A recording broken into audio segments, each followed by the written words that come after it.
Prižgem telefon, pa čista tišina.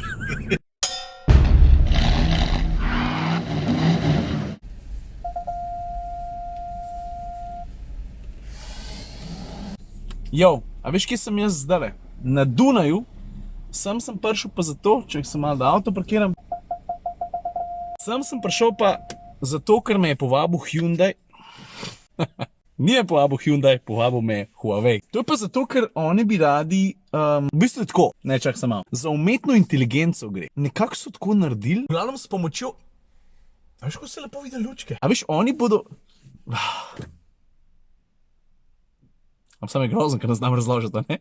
S pomočjo umetne inteligence so uglasbili svetlobo. Zdaj, če zelo poenostavimo se skupaj, je tako, da nam bodo probali s pomočjo aurore. A veš, kaj je aurora? Severni sij! Jaz sem ga enkrat že videl v živo. Se spomnim ene, kaj pa jaz vem, še preden sem v vlog, ene 4 leta nazaj sem bil na Islandiji, kamor sem šel vozil Toyota Land Cruiser. In ko smo se zjutraj peljali proti letališču, mislim, da je ne 3:30 zjutraj, sred noči pravzaprav, je voznik rekel, sama, pa je ustavil avto, sama ven pridite, veste, ko ja, kva je. Pa je rekel, gor poglej. Jaz pa sem, kva? Kva? Ja, tako stvar si zapomniš za zmeri. Če sem dobro pol ure se začne, 3-4 zdaj. Sam še to, na poti sem imel v avto enega dosti zanimivega sopotnika. Po mojega poznaš, ki je najnovejši član družine Huawei tukaj v Sloveniji. Pa smo imeli par luštnih debat. Prižgem telefon, pa čista tišina. A je že laufa? Ja. 2 butla. Po etru ste? Sem pozabil gel za lase, to so verjetno nekaj kategorizirati. Jaz sem ga danes malo mi štrlijo. 2000 smo začeli v svetovnem pokalu uporabljati. A jaz sem mislil, da prej?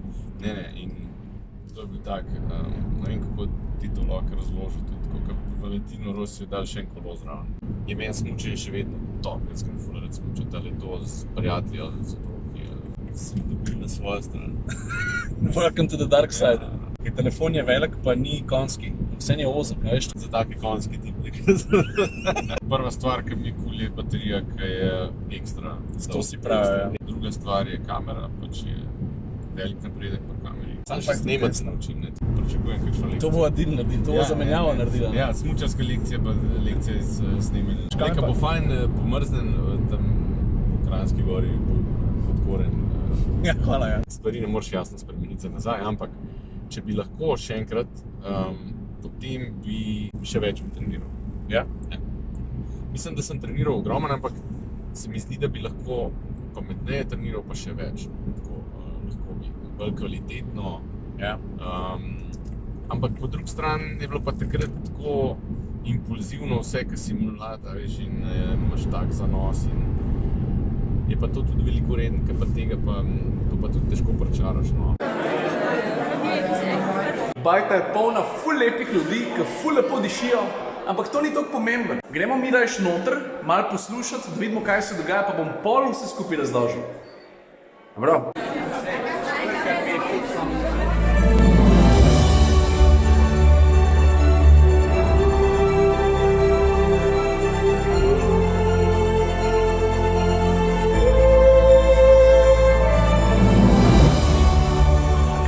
Smo slišali, če ful poenostavim, z Mate 20 Pro so posneli severni sij, potem je pa telefon s pomočjo svoje umetne inteligence uspel razbrati neke ključne lastnosti te svetlobe, te aurore in jih je uglasbil v simfonijo. Jaz vem, da se to ful smešen sliši, pozdravljam gospod Brahms, ampak smešen se sliši, dokler tega dejansko ne slišiš. Porečeš pa sam, koga? A ja pa še to prste je imel zraven eden najbolj znanih, slavnih, prepoznavnih dirigentov pa skladateljev na svetu, gospod James Sherman. Zdaj jaz moram priznati, da to meni ne pomeni, kaj je dost, ker se na to sceno ne spoznam, kaj je dost. Tisti, ki se pa spoznate, ste pa verjetno zdaj malo zamigali z ušesi.